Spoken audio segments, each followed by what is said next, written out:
Welcome to this edition of Cup Chat with Birding with Texas A&M Agri-Life Extension Service. Today, Maureen and Emily hang out with special guest Carlos Bethancourt and talk about international birding and birding in Panama. After this Cup Chat, you will want to be hanging out with us at the Canopy Tower in Panama. Hope you enjoy. Welcome to Cup Chat with Birding with Texas A&M Agri-Life Extension Service. Dr. Maureen and I are excited to be here and joined by Carlos Bethancourt. I'm going to butcher it every time. Carlos.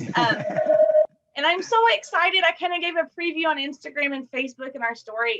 I'm so excited to have Carlos here today because Carlos was the first bird guide that I ever went out birding with other than Brian. Partly because Maureen and Brian made me the first time we went to the Rio Grande Valley Birding Festival. They said I had to go out on a trip. I couldn't just work the AgriLife booth. And so, Carlos, you were the winner. You got me. So Carlos is a Panama native and has been with the Canopy family there in Panama since 2002. He's a world-class guide and award-winning, and we just think he's wonderful. And so we're excited to have you join us today. We're going to talk a little bit about international birding. And I'm really quickly going to plug myself for 2 seconds. Carlos, if there are any Canopy family t-shirts, I want one. Because they are so cute. Your logo is just precious. So thank you. Absolutely. So obviously, probably the first question on everyone's mind is, how are y'all in Panama with the COVID-19 pandemic, and how is that affecting y'all at the Canopy family and birding internationally? Well, thank you very much for the invitation. It's really great to see you here and to see you guys here. So hopefully next time we see each other, we'll be in Texas where we can go birding. Yes.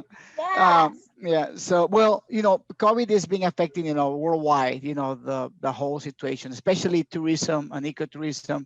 The Canopy family, we have to close the lodges in late March, and we just recently opened in October, but we're getting very, very few people that are coming to Panama. I mean, we can also not operate at 100% yet. It's 50% occupation that we could have right now. The good thing is that we're very small lodges. We don't have, like 300 rooms. We only have like 8 rooms in one place. Like the Canopy Camp, we have eight tents. At the Canopy Tower, we have 7 double rooms and 4 single rooms. And at the Canopy Lodge, 8 double rooms and 4 single rooms. So that's easy when you have a small lodge. In terms of cleaning up and getting it ready for people, that's a good thing. But yeah, we've been affected. Haven't been guiding since March. We're getting few people that have been coming to the tower and the lodge. So it's been great. I'm being in charge more of the operation part of the company now, since we have a lot of the staff at their house. Most of them are at their house right now until things get better and we get more business, so we can start getting them back little by little. Absolutely. Well, we're glad y'all are starting to see some birders come out. The other day I was creeping on your Instagram. I'm not even gonna lie. And the speckled tanager, what was that? No. Speckled tanager. Yeah. Oh my gosh. When you come to Texas, please bring one. I don't know when I'm going to get to Panama with my work schedule. I want to see one. So just put it in your suitcase and just bring it over, and then we'll take it. You can take it back. Yeah, no, we'll also, we'll get to make time. We're close, Texas to Panama. We have daily flight from Houston to Panama. So I maybe could make it. If work keeps going like this and we keep being slow, we'll have to make it. Yeah. We'll make a change. That will be fun. So as a professional guide, what's your favorite part of guiding? And before you answer, remember, please comment and tell us where you're from. We do have the comments open. So if you have any questions for Carlos, comment away on our Facebook and we will get to those. So what's your favorite part of guiding, Carlos, other than your favorite redhead that you guided once in the Rio Grande Valley? Yeah, well, the favorite part of guiding is to be out in nature and to share with people the birds, the wildlife, and I would say that the favorite part is to see people smiling and happy. As a nature guide, we have these abilities to make sure people have a good time and enjoy birding. So, one of the things that I really love is at the end of the trip when everybody say, wow, this was wonderful. It was a great trip. I love this. And that makes me so happy and so excited. That's what I love guiding, because, you have these wonderful people, and then you become friends with them. So I have many friends from all over the world, and I couldn't think of a perfect job than being a nature and bird guide. And I have been birding on my own now with the lockdown and everything. I love it. It's nice for me to take some photos and do things, but it's not the same. I love being with other people, birding. So hopefully that will change soon. That's so true. Maureen, you got anything to add? Our next question? No, I don't know. That just makes me smile. Emily and I work with people a lot too. And so that's neat that's kind of part of what you really enjoy doing that. So, yeah. Well, and I think you're right.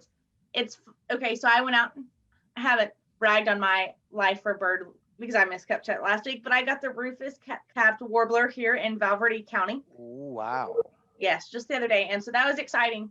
But and going out birding, like you said, by yourself is enjoyable, and it was fun to see him. But you're right. I think the fun part is, for me, that social aspect and meeting everyone and providing them that experience to have a great time at our birding programs. And I hope everybody out there at least laughs once or twice when they watch Cup Chat, because I hope it is fun and funny. And I mean, I don't give good jokes, but and Maureen, sometimes she can be funny, but anyways, but they just, you want that experience is what you really are excited about. So,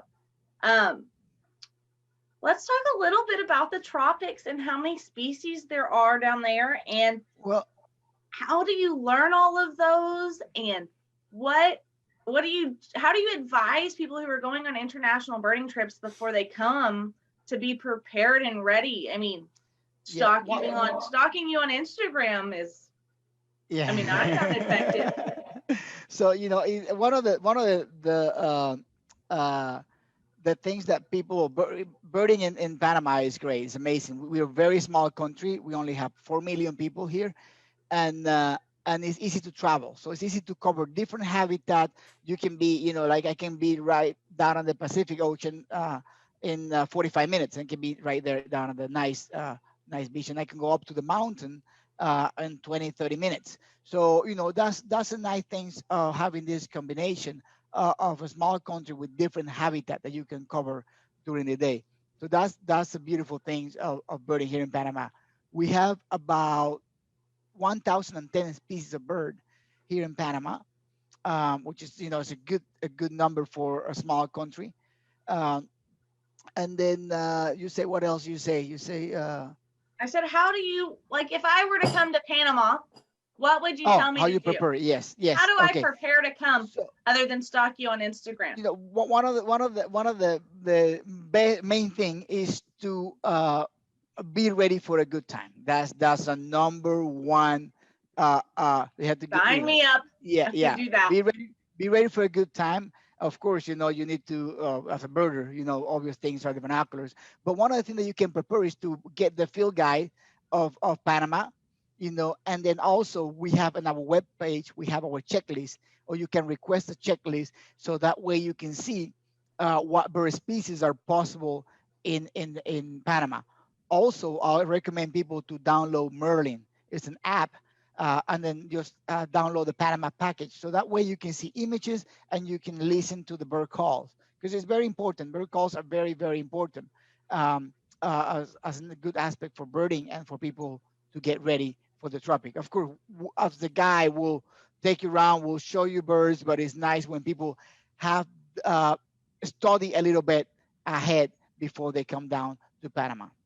Well, and I imagine you had to do some of the similar things as you guide in Texas and do some refreshing and making sure that you are ready. Miss Luisa commented on Facebook and says, hi, Carlos. Hello. And she said that she did want to recommend and said that their trip to Panama was fantastic, thanks to you. So, small world. I'm glad you're tuning in, Miss Luisa.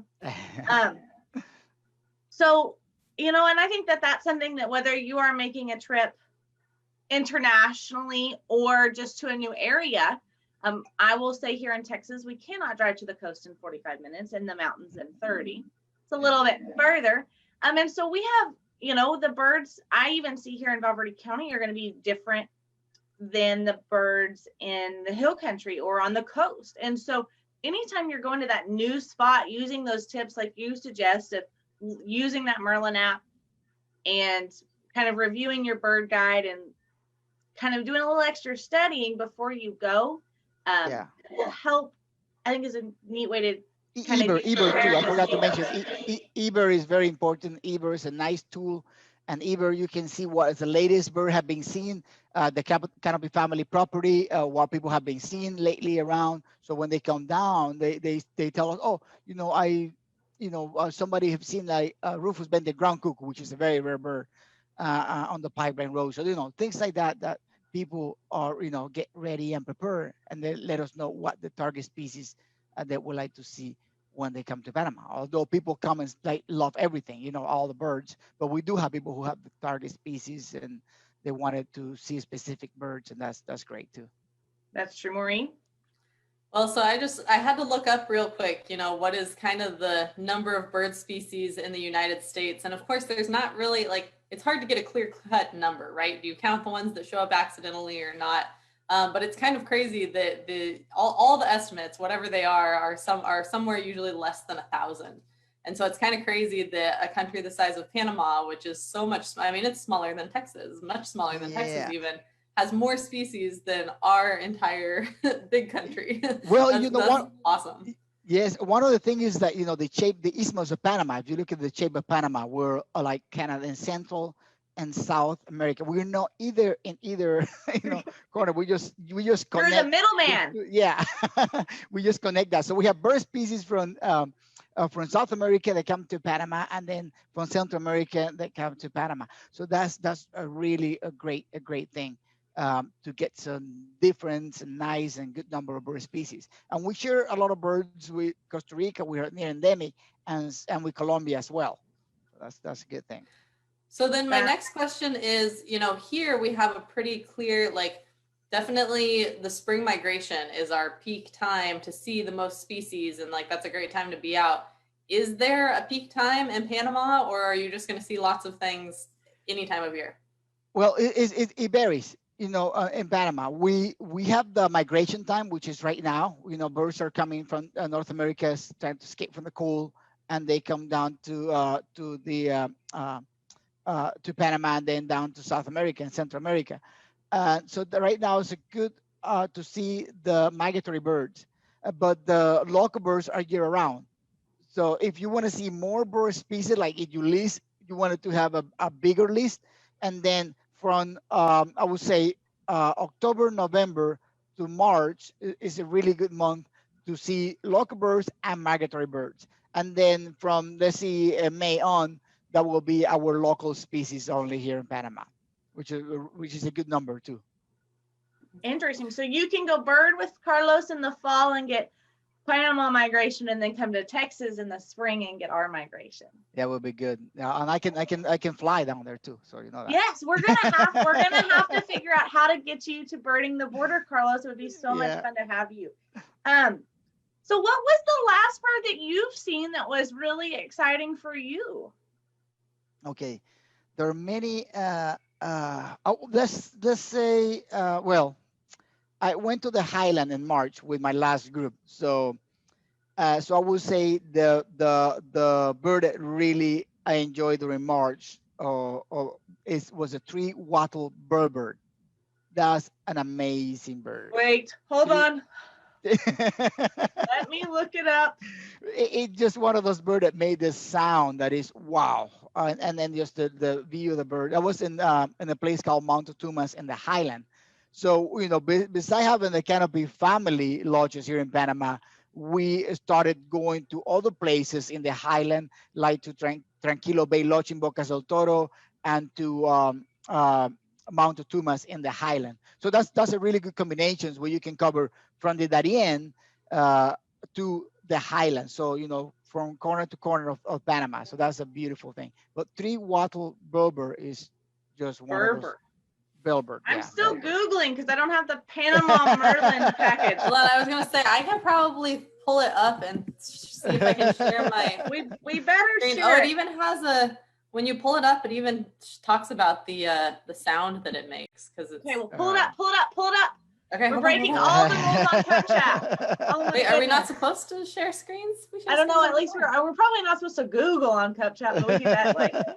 Oh no, it's okay. We don't have to know everything. I can show you Merlin here. Oh so yeah. Wonder if you can. Hold on. Okay, the- here I've got it. It should be sharing my. got it? wow. Oh yeah. Oh yeah. There we yeah, go. yeah. Wait, Carlos, let Oh me my- see yours again too. No, that's good. Gosh. That's good. That's good there. Yeah, let me That's see. so cool. I bet I Okay. can. Let me see if it will play his sound. Because you said I the can- sound was really crazy, right? Let me oh, this let me I don't- let me put this down. Oh, here we go. Recordings. Hold on. I'm here. Oh, you got it. Listen. Let's see. Should be there. See Nope. if you can hear it. Hold on. Can you hear it? Uh-huh. Yeah. Wow. Yeah, it's Just kind of like- screechy. It's like a. Oh. It's like an alarm. That's what my morning Yeah. alarm sounds like. Oh Yeah. my goodness. Yeah. It is very metallic sounds. Yeah. Yeah. It's definitely a sound that makes you think of the rainforest. Yeah. That is so cool. It is a cool bird. That was a March, but I have seen like really, like a lot of mannequins around the Canopy Tower, blue cotinga around there, which I love. I love those birds. Come. But yeah. I want to go, Maureen. Let's go. Carlos, do you get to see the mannequins do their dance? Yeah, the red cap mannequin. Yes, that's one of my favorite. Red cap. It's just they do the moonwalk. Yeah. Do you know that, Emily? Do you know what I'm talking about? No. Red capped mannequins moonwalk, and it's so cool. I'm downloading the Merlin package as soon as we're off CapChat, and I'll let y'all know how it goes. Yeah, there we go. So, okay, but you come to Texas and you guided at the Rio Grande Festival. I don't know exactly where all you've guided in Texas, but for all of our Texas listeners, which most of us are, what is your favorite Texas bird? And where's your favorite place to bird in Texas? Okay, that's a very tough question because I like to ask the tough ones. If I start thinking about which is my favorite bird, I will think of one. I say, yeah, but I like this one too. I like this one too. But let's choose one in Texas, which I'm really looking forward to see every time I go to the Rio Grande Valley Birding Festival, and that's the green jay. Really? That's a green jay. I love green jay. I know it's a common bird, in Texas, you see it, but I love the green jays. It's one of those birds that I look forward to seeing when I'm in the valley. I like that's funny. Yeah. That's funny because when our trip, we saw hundreds of green jays. Yeah. And so and you probably saw me taking photos, like I took probably 100 photos of the green jay. Yes.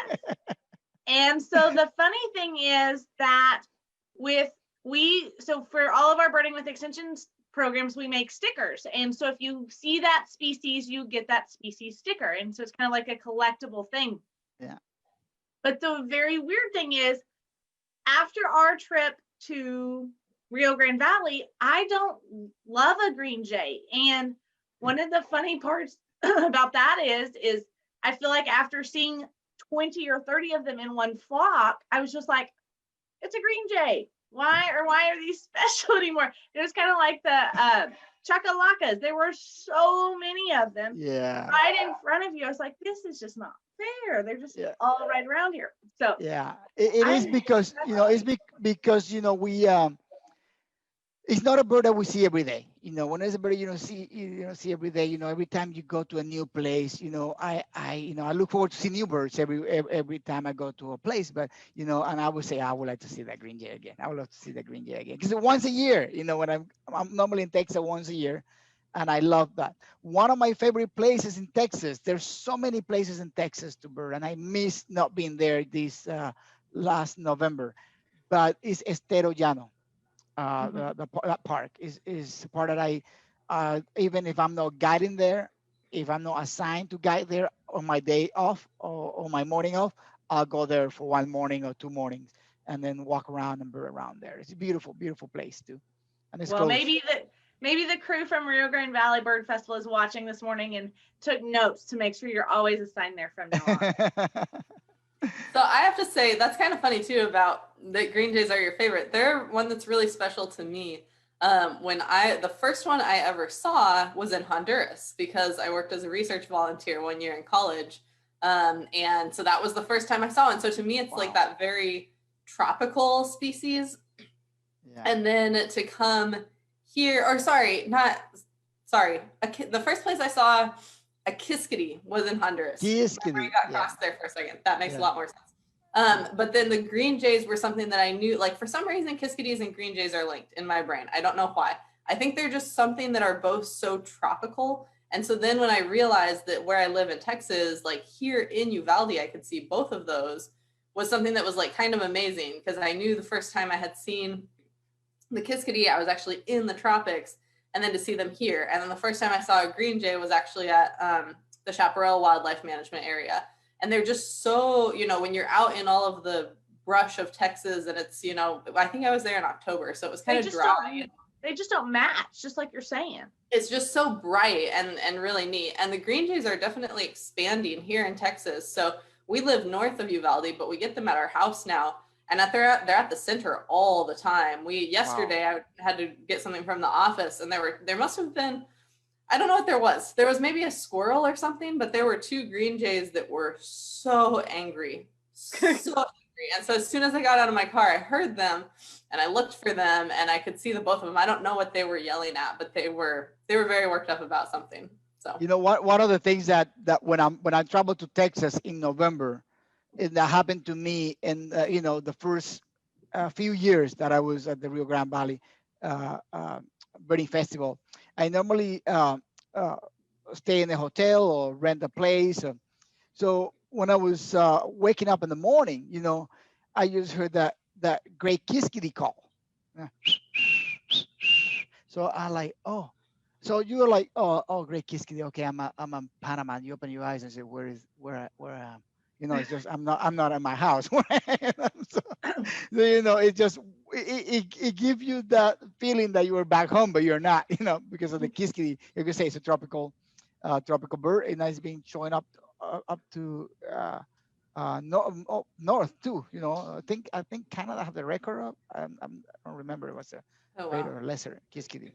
But yeah, it just that call is just amazing. I love great kiskadee call. Well, and I remember the funny thing, Maureen, you're talking about the tropics. Remember when we were at Zuberbila Ranch? So Zuberbila Ranch is like the furthest west point of Valverde County. So more in that Trans-Pecos, brushy, deserty region. And we saw a great kiskadee at Zuberbila's that day.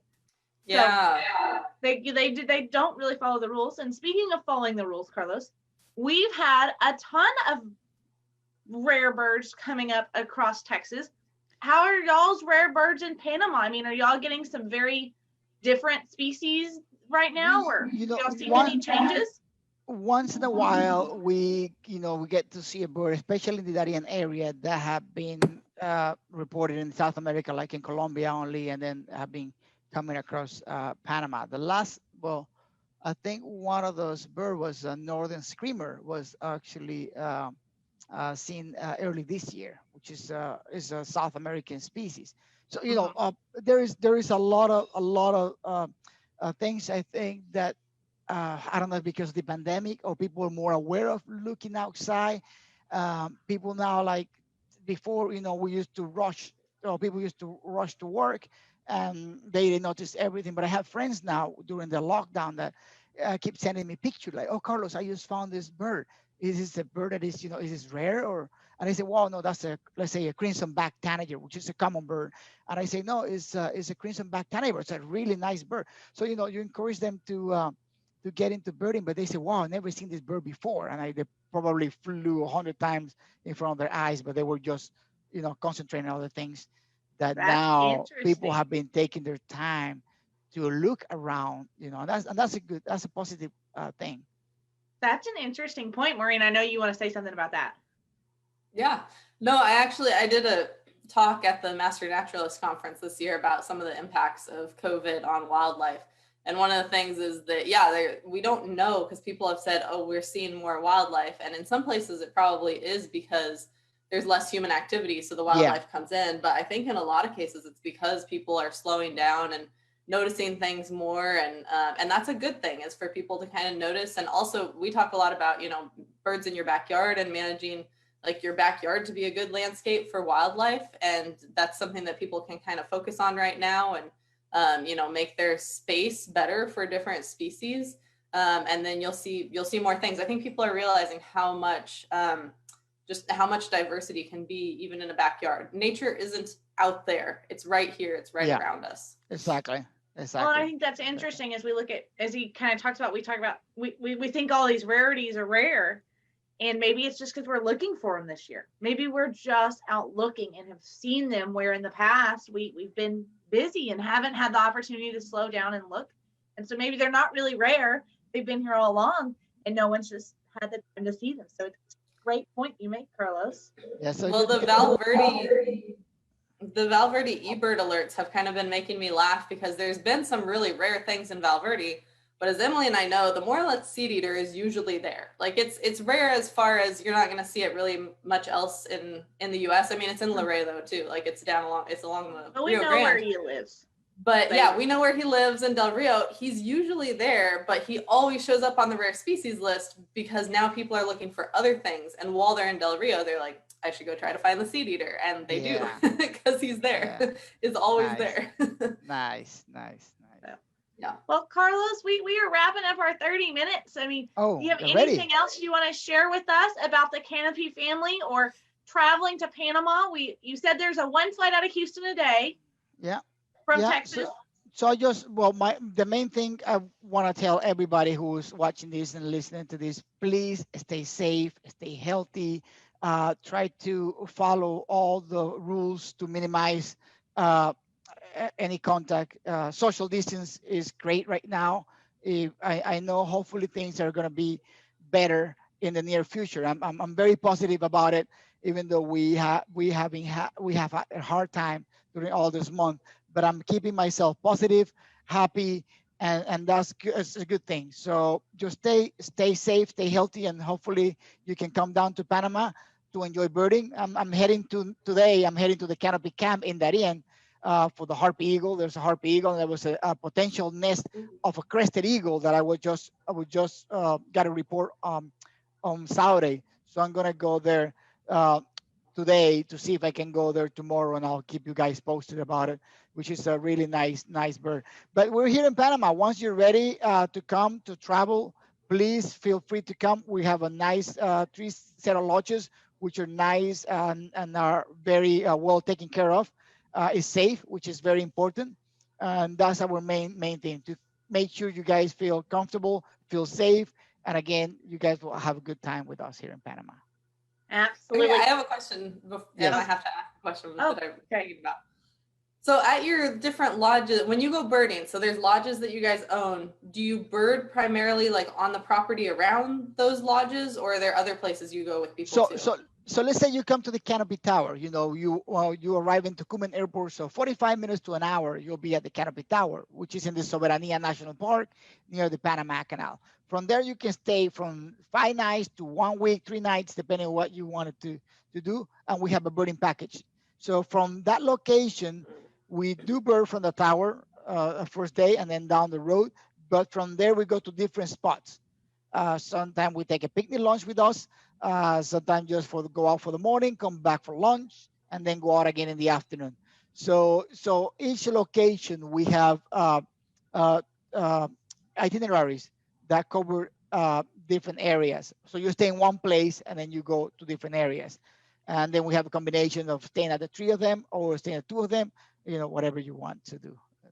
That's all funny. The time that you have. Yeah. I was thinking about your traveling. You talk about your 45 minutes, you can be at the coast and then on the other side of the mountains. Yeah. Even at Birding the Border, we travel 45 minutes and are still in the same county. Yeah. Texas is big. Texas is huge compared to Panama. You don't ever, and I just guess you don't ever realize that being from Texas, like a 6-hour drive, is nothing at this point in my life. Yeah, no, the first time that I realized that, again, was when I was in Honduras, and there were people there. There were other volunteers from all over the world. And I made a comment about like, oh yeah, I'm from Colorado, but I go to Texas. It's like, I don't know, like a 16, 17-hour drive. And all the people from the UK were like, you can drive across our whole country in 4 hours. Like, that's huge. Know. Like, how do you drive that far? So, yeah. I drove from Houston to Rio Grande Valley Birding Festival once. And I say, no, I better fly next time. Oh my Lord, it's not that far, Carlos. I know. Okay, Emily, I have one more question that I thought of that I can't. Our half hour went fast today. Look at you, all your questions. I know. So I love birds, but Carlos, what other kinds of animals do you guys see when you're out and about in Panama? God, did you see his Instagram picture? No. Yeah. Okay. We have we are a birding lodge, but we do not ignore the other things that are around us, like sloth, monkeys. We have like capuchins, white-faced capuchins, howler monkeys, night monkeys, tamarin monkeys in the area. So we look at everything. We look at everything. We have butterflies. There's river otters in the area. We have coatis, agoutis, kinkajous, olingos, which are nocturnal, Rothschild porcupine, which is an endemic mammal. Cool. we look at everything. So you come to Panama, and it's very hard to ignore. Let me show you this here quickly here, and it's very hard to ignore. If you see a sloth sitting on a tree, and then I don't know if you can see my photo, but you can see that on our website. Look, it's a three-toed sloth with a baby there, and that's they live around the Canopy Tower area, and it's nice just to enjoy and to see everything around nature. That's awesome. So when you come to Panama, you will see more than birds. More than birds. That is so cool. I'm in. Sign me up, Maureen. Find some money. Let's go. Okay. Yeah, we got it. Yes, we'll need to come. Well, Carlos, thank you so much for joining us. Maureen, really quick, you want to talk about our upcoming partnership with TOS before we kind of end our morning?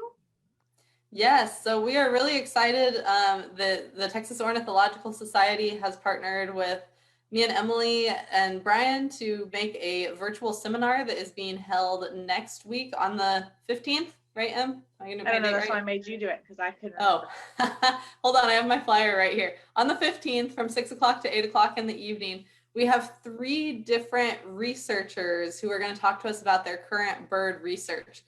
We like to bring you guys, one of the things that's important to us in Extension is to bring the results of research that are helpful to people who are managing. But sometimes it's kind of fun to get like a sneak peek of that research as it's happening, and just to learn more about the birds that people are studying. Sometimes it's maybe a little bit more, basic or theoretical science as opposed to applied, but it's still really fun to get to learn. So we have 3 different students, an undergraduate and 2 master's students, who are working on their bird research right now, or they've kind of maybe research that they've wrapped up, and they're going to share that with us next Tuesday.